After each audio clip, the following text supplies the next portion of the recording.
Listening to the mid-morning talk on Salam Media with me, Maryam Mkwanda. It is 12:29, and I know some of you are excited for this year. It showed from your excitement on my social media for our hit list for today. Our hit list is Dr. Bonisile John Kani, a South African actor, author, director, and playwright known for portraying T'Chaka in the Marvel Cinematic Universe films Captain America Civil War and Black Panther, Rafiki in the 2019 remake of The Lion King, and Colonel Olenga in the Netflix film Murder Mystery, which I just watched this past Sunday. And I never know that I was going to be chatting to Ntate John Kani. Good day, Ntate John Kani, and thank you for joining me.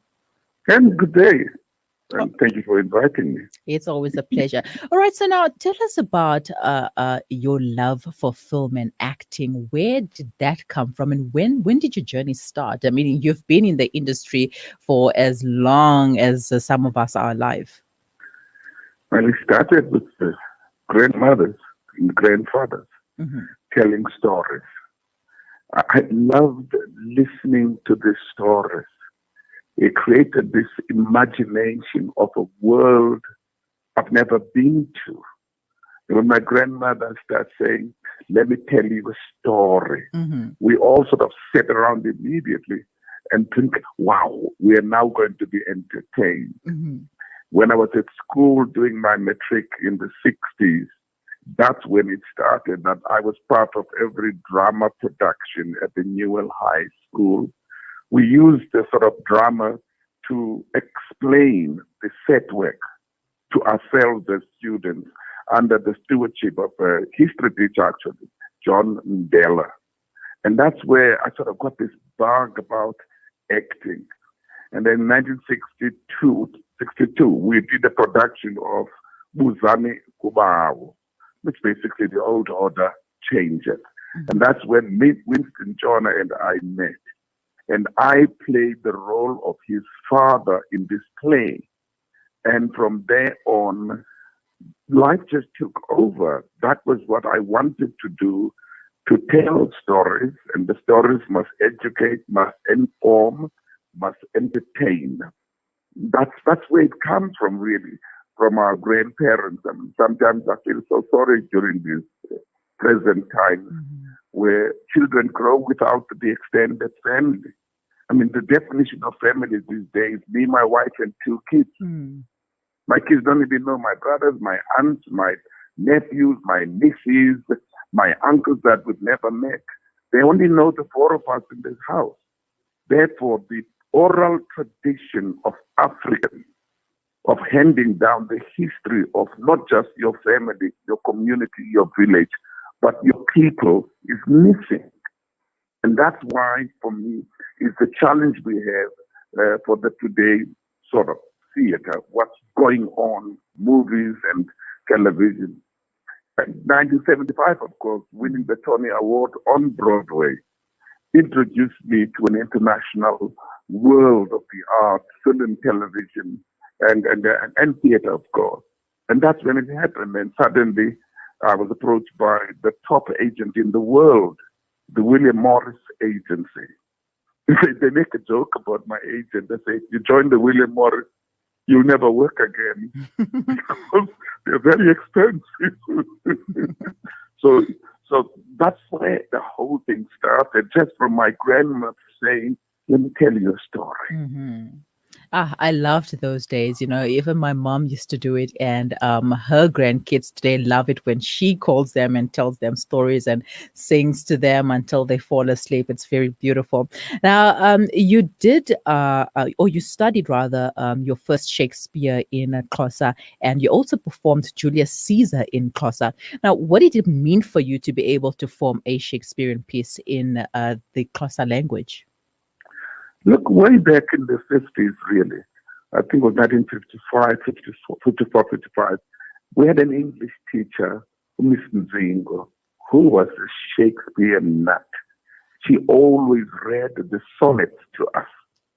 And those days, we would have a visit from the white education inspector, who visits the township schools in New Brighton, Port Elizabeth, Eastern Cape, to evaluate the education of the native child. Therefore, we would then be asked to select a sonnet we would recite for Mr. Omond, Inspector Omond.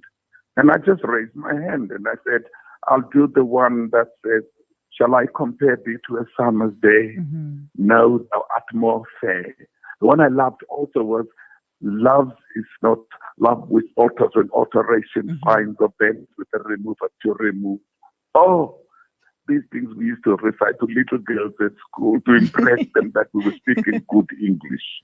Wow. So in 1959, my teacher, Mr. Budaza, came in with a new network. It's called Julius Caesar, obhalwe nguWilliam Shakespeare, waguqulelwa esiXhoseni ku-WB Ndebele. Wow. Here was a play.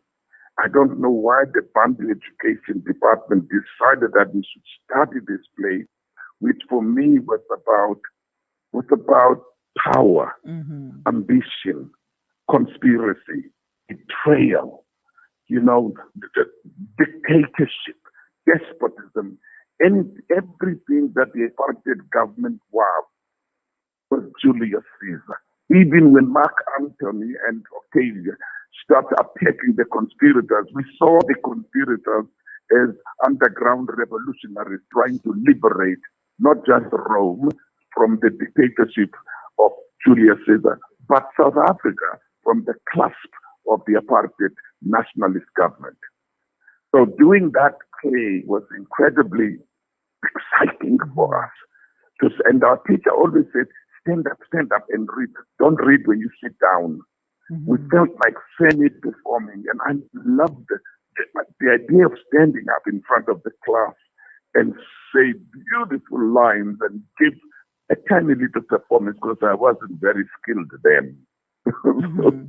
So later in my life, of course, I was forced all the way by Shakespeare. Every child in this high school, university, you're always studying some Shakespeare textbook, whether it's Romeo and Juliet, whether it's King Lear, Othello, which I did, King Lear, which I've just done, on there, which Midsummer Night's Dream, Titus Andronicus, Merchant of Venice, Measure for Measure.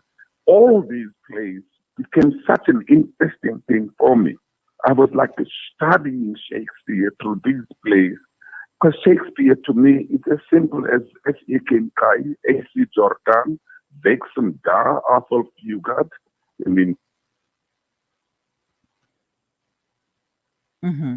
All right. Some comments here coming through. Rashid Ahmed says, much respect to Utata, for your achievements thus far. Now, one of your famous plays, Sizwe Banzi is Dead, won you and Winston Chona a joint Tony Award, but also almost left you dead. And for those who do not know, you do have a glass eye because of what transpired after this. Would you like to share that with us?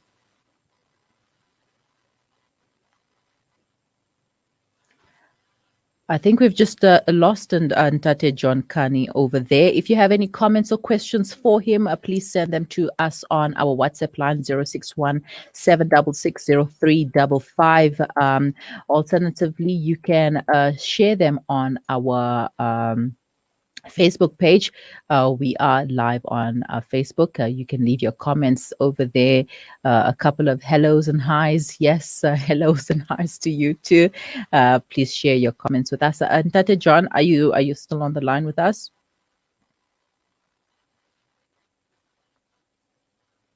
We're probably having a network issue at the moment. So, guys, like I said, if you have any comments or questions for Ntate John, you can send them to us on our WhatsApp line, 061 766 0355. You might know him for his portrayal of King T'Chaka in the Marvel Cinematic Universe films Captain America, Civil War, and Black Panther. And if you watched the remake of The Lion King in 2019, he was the voice behind Rafiki. Everybody loves Rafiki, don't we? And also, most recently, Colonel Lenga in the Netflix film Murder Mystery. All right, I think we do have him back on the line. Tata John, are you with us? Yes, I'm back on the line. All right, so I'm not sure what happened there, but let's continue. Now, one of your famous plays, Sizwe Banzi is Dead, won you and Winston Chona a joint Tony Award, but it almost left you dead and with a glass eye. Tell us about that experience. Well, you grow up in South Africa, you're a young black youth, and you want to be an actor of the world. Mm-hmm. And the type of work you do is very regarded by the apartheid government as revolutionary protest theater, guerrilla theater, whatever you want to call it. We won the Tony Award for Best Actor, and on Broadway in New York. We went straight to Australia, then we came back to South Africa. We were performing around the country. People wanted to see these plays. The Island in Sizwe Banzi is Dead. Then we were performing at the town hall in Butterworth. And then suddenly the police came. Audience was thrown out. We were arrested and we were detained. I was in solitary confinement for 23 days. Mm-hmm. And that was the only reason really is a review by the New York Times that called Sizwe Banzi the most powerful statement against the inhumane apartheid system practiced by an illegitimate white government, minority government. It went on and on. Mm-hmm. And I keep saying to the security police when they interrogating me, I didn't write that. I wrote the play. This is a review of the play, the opinion of the critic, mm-hmm. not me. So what he says does not necessarily say what I'm saying. He looked at me, give me a slap across my face that you think I'm stupid. Mm-hmm. Well, life went on, my dear, and we kept doing major movies and all. And then in 1982, then I got information from actually Bessie Koboza, who was the editor of the World newspaper with the city press as well. She said to me, John, you're on the list to be assassinated. We found out this list, just disappear. I did disappear, and things looked normal for a week and a half. And suddenly, on my way to my father's place, I was attacked by the, what was it called then? It's a special branch. There was that, I've forgotten the name of the special squad that was trying to silence any voice of protest around the country. And that's when I got into my accident. But that did not stop me from the work I'm doing and believing, because those days, being an artist did not exempt you from the suffering of your people. Just because you went to London, you're traveling around the world, did not mean you did not carry a passport.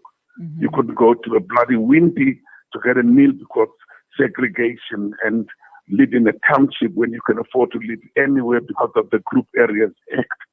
So we never felt, because we were successful as artists, that we were not as black as our people. We were, you are different, White people always say that, but you are different. Mm. How can I be different to my father and my mother? Their pain, I feel every day because I see it on their faces every day. So those were the challenges, I just call them really challenges, that led us to where we are today. I was honored by 1995 by President Thabo Mbeki with the Order of the Ikamanga, Silver, which is the highest award that any government can give for the contribution through the arts to the liberation of South Africa. What do I want? Mm. And now, speaking about awards, you've received multiple awards, but which one stands out for you or means the most to you? Awards are fantastic because they stop you on your journey. Mm. A group of people stand up and say, we appreciate what we do. We see you. We're proud of you. We acknowledge yours. But you got to move on. I mean, they don't define who you are because the year before you, someone's won the same award. Mm. And Yeah. the year after you, someone's going to win the same award. You know what I'm saying? But I tell you what is the highlight in my life as an actor. My father never accepted the fact that I couldn't get a proper job like my other brothers and sisters and like the people, especially like the neighbors' children who are very successful. What is wrong with me? And he would talk about me as the one who's always away. He almost felt like one day I'll get a job and make him proud. Mm-hmm. Then in 1985, I just come back from New York and winning all the awards and doing great movies, you know. And he was sitting with his friends in 1985, and he said, "Hey, guys, this elderly gentleman, this is my son, John Kani. He's an actor." It was the first time ever my father found the words with dignity and respect and admiration to call me an actor. He died 3 months later. That's the gift I will treasure all my life Mm-hmm. from him. And the rest really, I mean, the words are like, I just keep going. Truly, I should be dead by now because I have over 24 Lifetime Achievement Awards. The world still needs you and still needs people like you.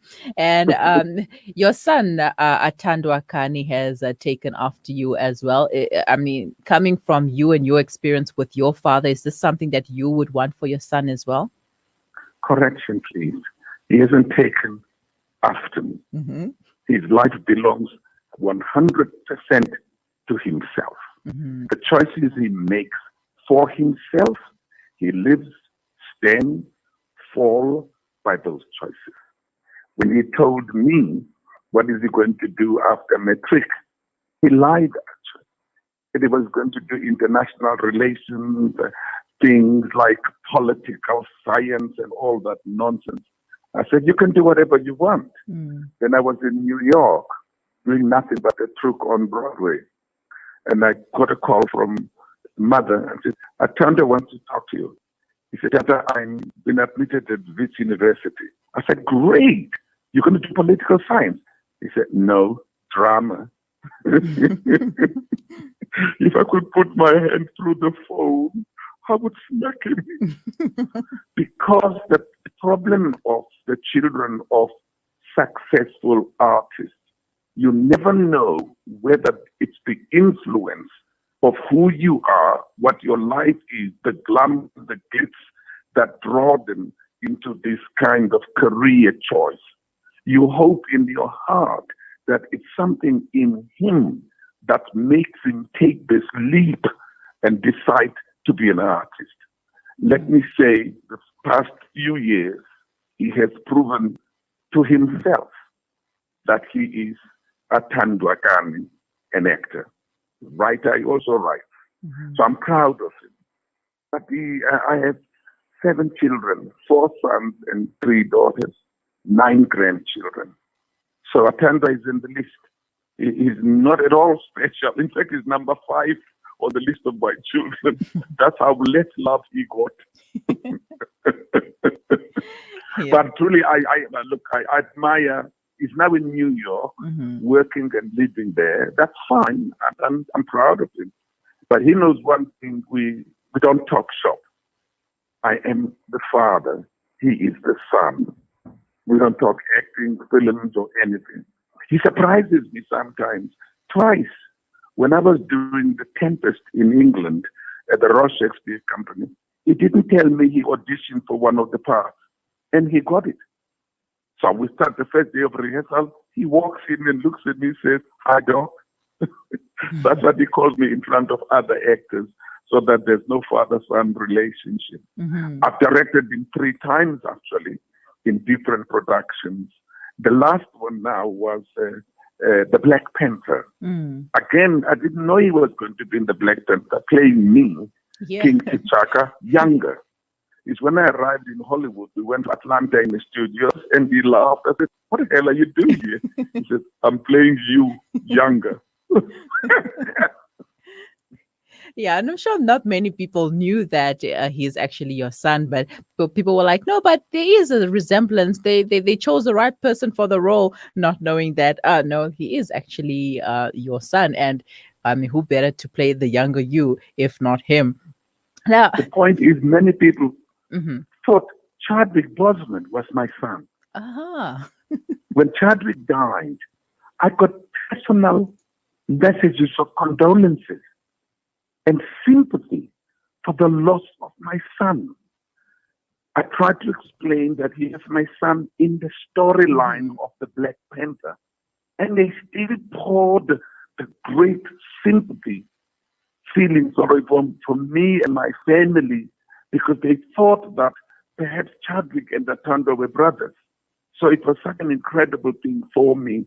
And he was like a son anyway, you know, it's an incredible young man. That's why I don't know what they're going to do now with Black Panther 2, because you know that the Hollywood keeps things very secret until a big statement is made who will be the next Black Panther, or will there be a next Black Panther, or will the Black Panther be somebody else? Because a lot of people have played the role of the Batman, the role of Spider-Man, the role of Superman. So it's not necessarily that one actor was destined to play the role. Yeah, but a lot of people around the world have said, surely Marvel would consider Atando. He's already played the father. Yeah, so that would have been odd if he already played the father, now all of a sudden comes back to play the Black Panther. But if they see it that way, perhaps they could change the storyline a bit. But like you said, we don't know what's going to expect, and not one actor alone can take up that role. Now, quickly, it is Youth Month. Do you think that the youth are heading in the right direction when it comes to the entertainment industry, you know, producing world-class performers as a country, etc.? Yes. I hope you noticed the pause, because I have to think. There is a lot of good work done by incredibly talented young people. South Africa and the African continent cannot be judged on the level of the commercial Hollywood, Europe, and all.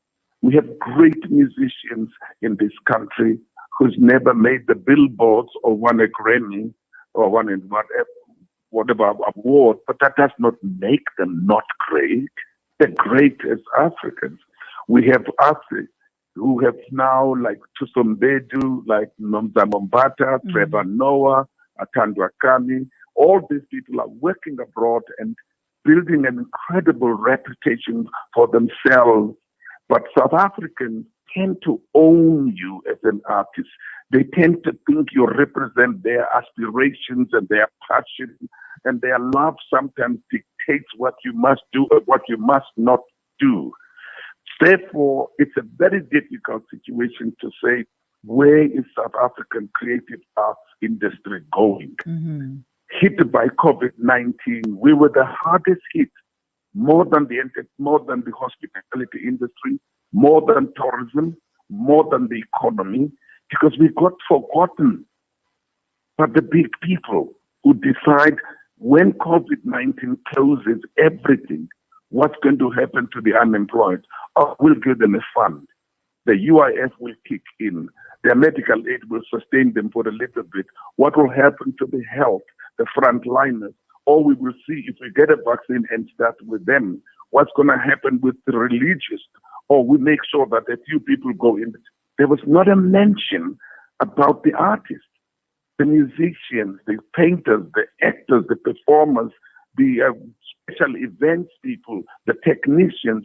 We were never in the main plan of what's going to happen.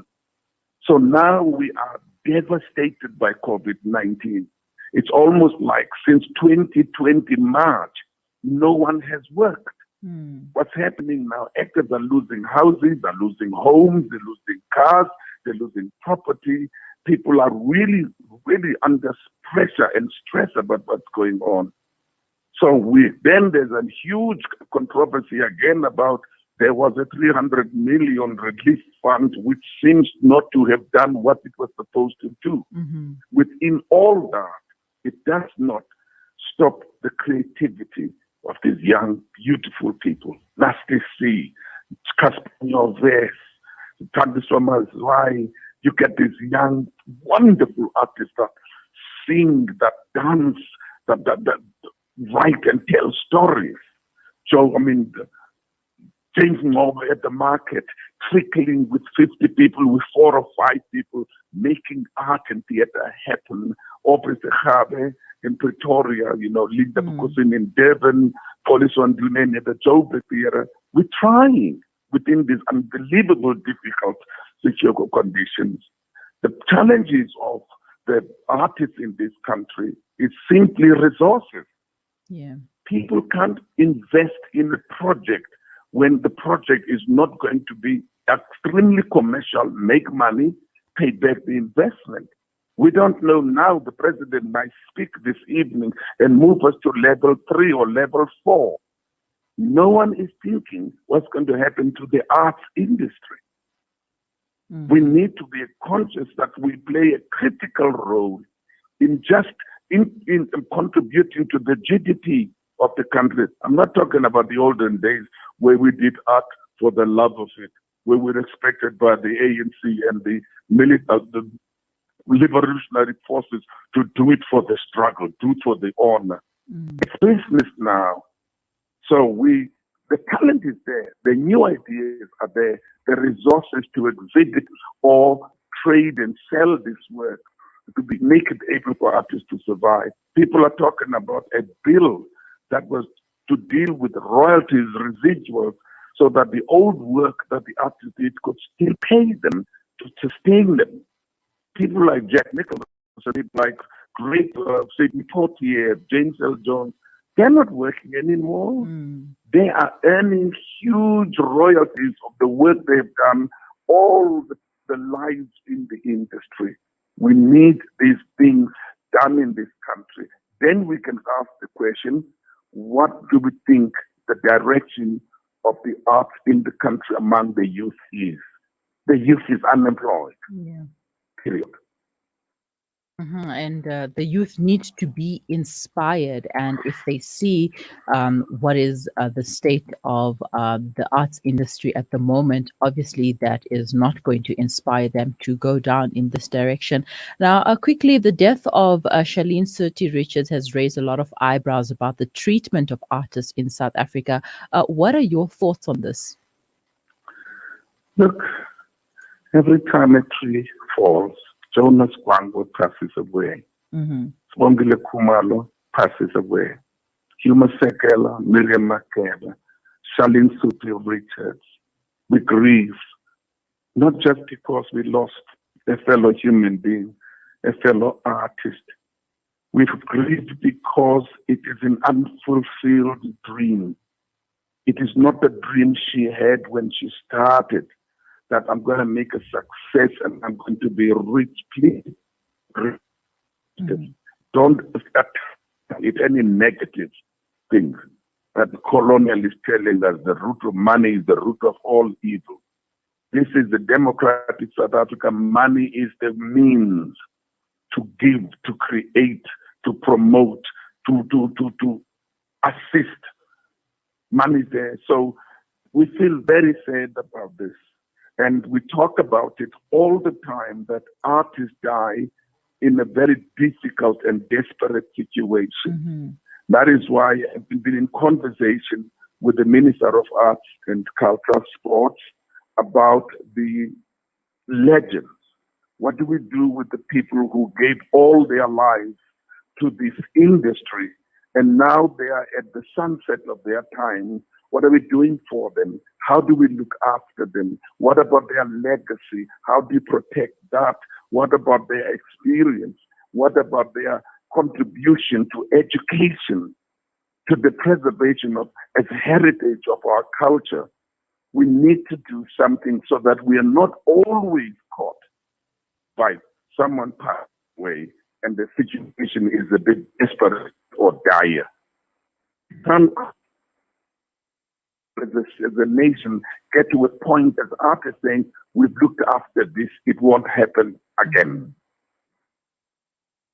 And Tata John, it's been a pleasure chatting to you. Unfortunately, time is not on our side, but I do wish you well, your future endeavors. You are known to be very passionate about the development of the boy child. But so quickly, what advice would you give to men and young boys about their role in society? Young man, he's your father. The history that he's gone through is not easy. Respect him, love him, give him the sense you value him. To the men, be present, be there, be good advice, be good example. No, make him believe you got his back. Talk about the culture, talk about heritage, talk about Ubuntu, talk about being a man, not in contrast to being a woman. Mm-hmm. Talk to him about the responsibilities of a human being to another human being. Ubuntu. Mm-hmm. Right, Ubuntu, as you have summed it up. Thank you so much once again for your time. It's been an absolute pleasure. Have a wonderful day. You too, guys. Bye. Bye-bye. That was Dr. John Kani, South African actor, author, director, and playwright, chatting to us about his lifetime achievements. Yeah, I mean, world renowned. I mean, guys, Captain America, Civil War, Black Panther, what is this, murder mystery, and so much more. What a beautiful journey and what a beautiful story. You are listening to the Mid-Morning Talk on Salam Media with me, Maryam Mkwanda, and that brings us to the end of our show for today. I will be back tomorrow, yes, celebrating Youth Day with you on Salam Media from 11 to 1 p.m. right here. Do make sure that you tune in. More great content and great